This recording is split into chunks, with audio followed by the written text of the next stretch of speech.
So one question we get from a lot of our clients is around cyber insurance. And in the past, I think a lot of companies used cyber insurance as their actual cyber defense. It didn't matter so much if we got breached or got hacked because we got the cyber insurance. But over the last while, insurance companies have started to cotton on to this. And it's become much, much harder for companies now to get cyber insurance. Companies have to show that they've actually taken reasonable precautions to prevent breaches, to make sure that their defenses are up to scratch, or else they've very little chance of getting cyber insurance. And even if they do, they'll pay through the nose for it. And even if they get that far, when they do suffer a breach, if they can't show that they have taken reasonable precautions, there's every chance the insurance company just simply won't pay out. So this is becoming a pain point for a lot of companies. And in the short term, it will remain so, but it will force everyone to raise their game and become better. So while it will be a problem in the next 12 to 18 months and maybe beyond, I do believe longer term, it's actually a good thing because it will actually help everyone increase their defenses and help to make everyone that bit more secure. Over the next 12 to 18 months, I also expect to see an increase in laws and regulation. With data being so critical to the economies of the world, governments are now finally catching on to the importance of placing responsibility for protecting that data onto C-suites and onto boards. And in fairness to the EU, it has put a lot of regulation in place. Everyone at this stage knows about the GDPR and how important that is. But even with the EU, it has been limited in the number of really substantial fines that have been handed out, at least up until the last year or so. Over the last year, the Irish DPC in particular has absolutely handed out some quite large fines, and it has started to I suppose implement the push behind the GDPR. But with the number of cyber attacks increasing, with the importance of data to our actual economies, and with things like the Internet of Things and the influx of unsecured devices, I do believe that over the next 12 to 18 months, we will see further laws and further regulation, not just from the EU, but from governments around the world, put in place to make sure that manufacturers and service providers take responsibility for these devices and do the utmost to make sure that they are as secure as possible. Artificial intelligence, or AI-powered cyber attacks, will increase. And I suppose it's a new front in this cyber war. AI is such a powerful tool. It was really only a matter of time before hackers were able to use it. But before now, AI had been pretty much inaccessible, but that's starting to change. And as it changes, we will see more AI-powered attacks in the future. And an example of where these types of attacks will be particularly devastating is the Internet of Things.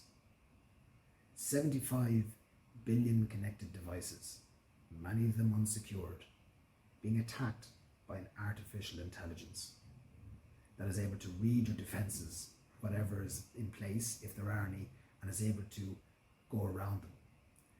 And the only really answer to this is to fight fire with fire and make sure you have AI as part of your defenses.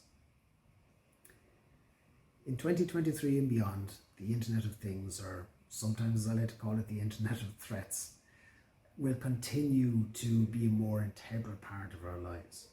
So we're used to thinking of things like PCs, phones, printers, these devices that we find around the office, around the home, as being connected devices. But now with the Internet of Things, almost anything into which you can fit a chip becomes a connected device. So your fridge, your glasses, your car, your heating system, your lighting system, your sound system, all these things are part of this Internet of Things. Now, the problem from a security point of view is that these things are designed to be used very easily and to connect together very easily, but they're not designed with security in mind. And when you add in devices like this into a network and they're not designed with security in mind, all you're doing is you're expanding this, we call them threat vectors. These are angles in which a hacker or a bad guy can use to attack you or to hack you. And if I put some numbers on it, at the moment we have about 30 billion connected devices in the world. By 2025, which is just over 2 years away, that's expected to increase to 75 billion devices. That's 75 individual attack vectors hackers can use to get at you and to get at your network. Now, when you think about it, most of those devices aren't secured. That creates a little bit of a nightmare scenario. There are huge issues with these devices simply because security doesn't sell. And no matter what anyone like me tells you, unfortunately security isn't sexy. You don't go into PC world really looking to see which device is the most secure. You go in to see, well, which device is actually the most usable, which device has the most features. That's what you go in to buy. Most people don't even know how to secure their devices. When you bring a new device home, do you think to check the default password? Do you segregate it off from the rest of your network? Is it even possible to do things as basic as changing the password? In many devices, it's not. And this opens up a whole new world of threats. Now, whereas it's one thing bringing it into your home, many businesses are now bringing these devices into the office environment. That bit then becomes a much more attractive target for hackers to use because, of course, the rewards are much bigger in a business. So over the next 12 to 18 months and on beyond that, with the increase of these devices being part of our lives, I fully expect these to be fully taken advantage of by hackers. Over the next 12 to 18 months, I do expect to see a rise in state-sponsored critical infrastructure attacks. We've just passed the first anniversary earlier this year of the attack on the HSE. Of course, that's an attack we know well here in Ireland, but it's just one of many critical infrastructure attacks across the world. The NHS was hit in the UK. The German health service was hit previously as well. Colonial pipelines, solar winds, the list goes on and on. And these attacks, they're big, they're brash, they're bold, they make a lot of noise. And while cyber criminal gangs are often responsible for them, it's generally not their modus operandi because it brings too much heat, too much focus upon them. However, state-sponsored actors have no such qualms. And we can't ignore the current geopolitical climate. With the Russian invasion of Ukraine, this has opened up a new front in a cyber war that has been going on. And we here in Ireland can no longer think that we're outside of this. This attitude of, well, we're friends with everyone who would attack us, it no longer holds water. We're a member of the United Nations Security Council. We're a key member of the European Union. We have absolutely chosen a side in the war. We've been very vocal speaking out.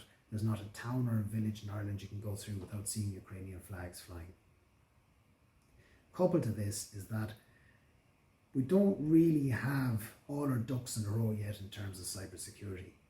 We're a relatively easy target. You put all these things together and it does have the makings of a perfect storm. So for those reasons, I do expect to see an increase in this cyber security state actor threat. All in all, over the next 18 months, this is a very, very active picture we're painting. There are, of course, other threats such as quantum computing, which will have a very real effect in the years to come. But I do believe that in the immediate future, these are the trends we're going to see much, much more of, and these are the things that are going to be grabbing the headlines.